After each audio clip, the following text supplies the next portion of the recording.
Прибираш се така до вас. Не опитвайте, защото е много топло. Да, днес отново сме в центъра на София и отново ще раздаваме супер яките награди от Карма. Останете до края да видите какво ще се случи. Здравей! Имам няколко бързи въпроса за теб. Искам да попитам, дали обичаш да се обличаш по-уютно, така да ти е по-топличко? Обичам, да. Много. Имам едно предизвикателство към теб. От Карма раздаваме сетове. Колкото комплекта облечеш, толкова се остават за теб. Съгласна ли си? Сигурни ли сте? Абсолютно сме сигурни, да. Да не фалирате. Какви размери са? Не знам, сега ще видиш. Добре, вече имаме първа горница. Ма това е по принцип, аз и без дънките не мога да го обуя, бе, човек. Официално вече се спечели един. От тук насетне няма какво да губиш повече, така че ти предлагам да продължиш. Нейната приятелка не иска да участва, обаче иска най-нагло последния.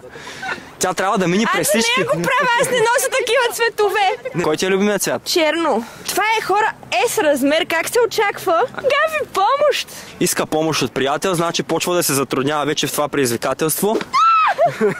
Ще за мен, ако трябва. Не, виж, готово. Има и още едно условие. Като ги облечеш всичките, така трябва да се прибереш до вас. Лъжеш.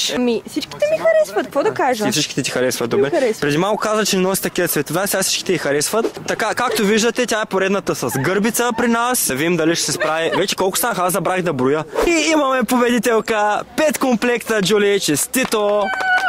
Добре, какво ще кажеш на хората, дето гледат видеото? Не опитвайте, защото е много топло. Много топло. Ако е минус 20, примерно? Пак е топло. Ти си спечели 5 комплекта Карма. Благодаря. Много са готини комплектите.